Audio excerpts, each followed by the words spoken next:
Scope of managerial economics. So దాంట్లో వచ్చేసరికి four types చెప్పారు ఈరోజు. సో ఆ 4 టైప్స్ అయితే మళ్ళీ చెప్తాను. సో ఫస్ట్ వచ్చేసరికి demand analysis and forecasting. So demand analysis ఎలా అనాలిసిస్ చేస్తాం. సో ఈయనలో బెస్ట్ ఎగ్జాంపుల్ ఏంటంటే ఇప్పుడు India versus England test match జరుగుతుంది. ఫస్ట్ 2 టెస్ట్ మ్యాచ్లో కోహ్లీ ఆడలేదు. సో డిమాండ్ లేదు టెస్ట్కి. అప్పుడు ఏం చేస్తారు, స్టూడెంట్ పాస్ ఇచ్చి పంపించారు. అది ఇప్పుడు 3వ టెస్ట్కి కోహ్లీ వస్తాడు. అప్పుడు ఏం చేద్దాం, 500 టికెట్ 1000 రూపాయలు అమ్ముతాం. సో డిమాండ్ బట్టి డిమాండ్ అనాలిసిస్ చేసి సో దాన్ని ఫోర్కాస్ట్ చేస్తాం.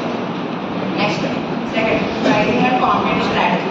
సో ఇందాక తీసుకున్న ఎగ్జాంపుల్ ప్రకారం ఇక్కడ 60 రూపీస్కి 1 లీటర్ షాంపూ బాటిల్ వస్తే దాని బయట ఉన్న ప్రైజెస్తో కంపేర్ చేసి మనం ఎంతకి ప్రోడక్ట్ని ప్రైసింగ్ చేయాలని చెప్పేసి ఆలోచిస్తాం.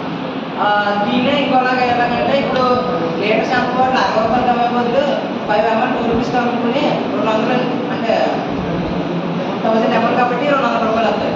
సో అలా కూడా మనం ప్రైసింగ్ అలాగే కాంపిటేటివ్ స్ట్రాటజీ వాడి సేల్ చేస్తాం. నెక్స్ట్ థర్డ్ పాయింట్ వచ్చేసరికి production and cost analysis.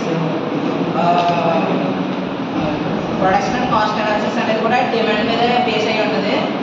So demand మీద బేస్ అవ్వడం అంటే ఇప్పుడు డిమాండ్ ఉందనుకో ప్రొడక్షన్ ఎక్కువ చేస్తాం, ప్రొడక్షన్ ఎక్కువ చేసి కాస్ట్ ఎక్కువ పెడతాం. డిమాండ్ తక్కువ అలానే ప్రొడక్షన్ పెంచితే కదా దానికి ఒక ఉపయోగం ఉంటుంది డిమాండ్ లేకపోతే. ఫర్ ఎగ్జాంపుల్ ఇప్పుడు మార్కెట్లో వెజిటేబుల్ తీసుకున్నట్లయితే ఒక్కోసారి ఒక్కోటి పెరిగిపోతుంది ప్రైస్, డిమాండ్ లేకపోతే రోడ్డు పారిపోతుంది అప్పుడు అడుగుతాం. సో నెక్స్ట్ ఫోర్త్ వచ్చేసరికి రిసోర్స్ అలొకేషన్. సో ఇప్పుడు ఏదైనా ప్రొడక్ట్ చేయాలంటే వాటికి కొన్ని ఇంగ్రీడియంట్స్ కావాలి, రా మెటీరియల్స్ కావాలి. సో అది కావాలంటే వాటిని కొనుక్కోవాలంటే అవి ఎక్కడ తక్కువ అవుతాయో చూసుకోవాలి, అవి ఎక్కడ తక్కువ అమ్ముతారో కూడా చూసుకోవాలి. అది థర్డ్ పాయింట్.